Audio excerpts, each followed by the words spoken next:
কি ভালো আছেন? আমি এইমাত্র যে বইটা পড়ে শেষ করলাম, সেই বইটার একেবারে শেষ লাইন দিয়ে আজকের এই ভিডিওটা শুরু করা যাক। সেই বইটির শেষ লাইনে রয়েছে দুটো চরিত্রের মধ্যে একজন বলছে যে আচ্ছা, ভালোবাসলেই কি আঘাত পেতে হয়? অন্যজন বলছে না, ভালোবাসলে আঘাত পেতে হয় না, আঘাত পেলে মানুষ ভালোবাসতে শেখে।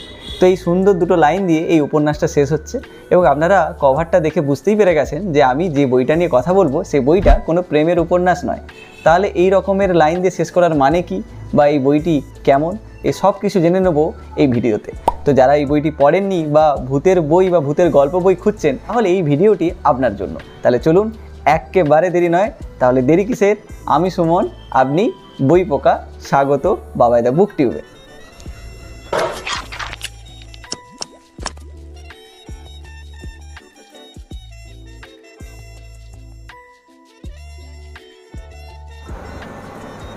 ঠিক আছে, তাহলে চলুন বইটির সম্পর্কে প্রথমে জেনে নেওয়া যাক। বইটির নাম হচ্ছে ত্রিজিৎ করের লেখা সুইটু। এই বইটি বিভা প্রকাশনী থেকে প্রকাশিত হয়েছে। বইটির মুদ্রিত মূল্য 222 টাকা এবং এই দামের উপর কিছু ছাড় পাবেন। বইটির পৃষ্ঠা সংখ্যা হচ্ছে 192টি। না মনে আছে, মনে করে রেখেছি, 192টি। বইটির উপরের যে প্রচ্ছদটি, এটি এঁকেছেন হচ্ছে অভিব্রত সরকার। আমি ভালো করে স্ক্রিনে তুলে ধরছি এবং এর মধ্যে অনেকগুলো কিন্তু অলঙ্করণ রয়েছে, যেগুলো এঁকেছেন রনি বসু এবং খুব সুন্দরভাবে এঁকেছেন, গল্পের সাথে তারতম্য রেখে, এবং গল্পটি পড়তে গেলে এই অলঙ্করণগুলো খুব ভালো লাগে। একেবারে শেষে যে কথাটা বলার, সেটা হচ্ছে বইটি শক্ত পাটা দিয়ে বাঁধা, যেটা হচ্ছে বিভা প্রকাশনের ক্ষেত্রে খুব কম বই রয়েছে শক্ত পাটা দিয়ে বাঁধানো, এবং এর উপর একটি কভার বা মলাট রয়েছে। মলাট খুললে আপনি আবার সেই প্রচ্ছদটি দেখতে পাবেন, যেটি আরও একটি ভালো বা প্লাস পয়েন্ট। এছাড়া এই বইটিতে মাঝখানে যে বাইন্ডিংয়ের সমস্যা, সেটাও নেই, কারণ খুব সুন্দরভাবে বাঁধানো হয়েছে। সব মিলে বইটি ভালো লেগেছে দেখতে। এবারে চলুন গল্পটির সম্পর্কে জেনে নেওয়া যাক। তাহলে গল্পটি ছোট্ট করে জেনে নেওয়া যাক।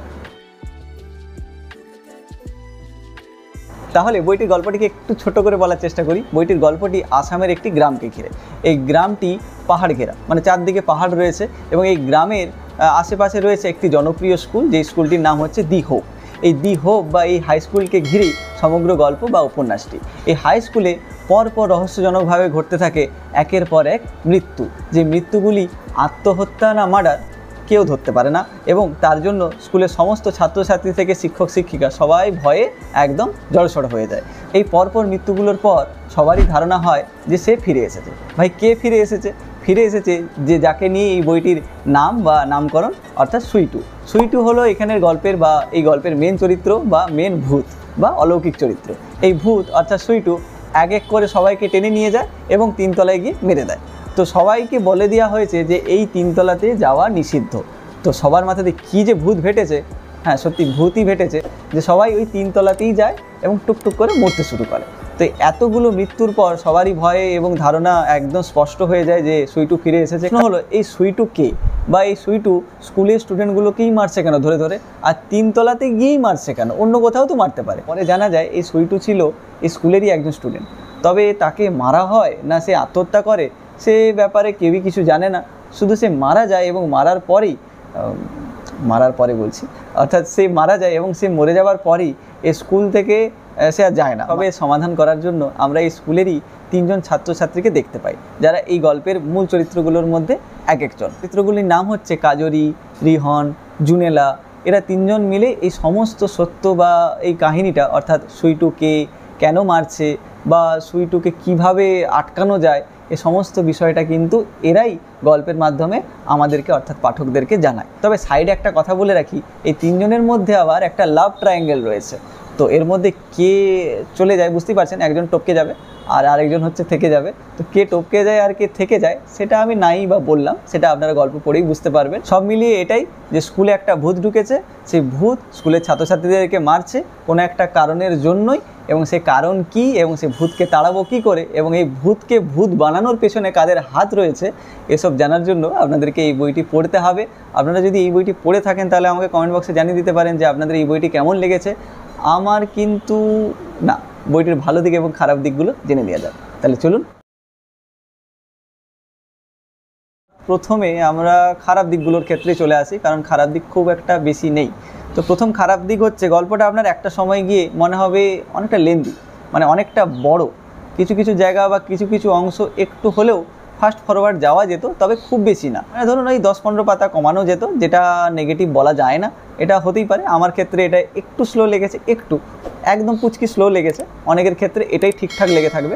দ্বিতীয় পয়েন্টে রাখবো এই বইটিতে ভয়ের এলিমেন্ট, অর্থাৎ এই বইটির আগে যে বইটি, এই লেখকের বইটি পড়েছি, সেই বইটি পড়ে কিন্তু আমার ভীষণ ভয় লেগেছিল এবং এখনও ভাবলে জিনিসটা কিন্তু আমার মাথায় গেঁথে রয়েছে যে আচ্ছা, অন্ধকার হয়ে গেলে বা খাটের উপর বসে থাকলে যদি কারেন্ট চলে যায় তাহলে কিন্তু আমার 12টা বেজে যাবে।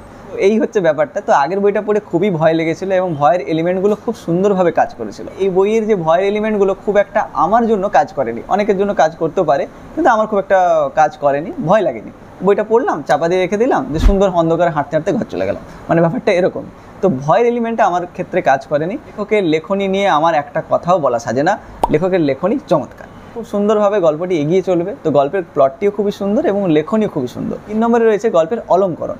ভেতরে যে ছবিগুলো রয়েছে, এই ছবিগুলো কিন্তু আপনার গল্প পড়ার স্রোতকে আরও বাড়িয়ে দেবে।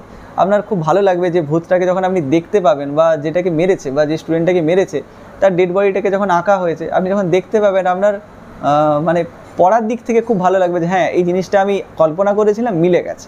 তো এই যে স্যাটিসফ্যাকশানটা পড়তে পড়তে গিয়ে এই অলঙ্করণের জন্য ভালো মতোই পাবেন। তো এই 3টি জিনিসই খুবই ভালো এবং এন্ডিংটাও খুবই সুন্দর।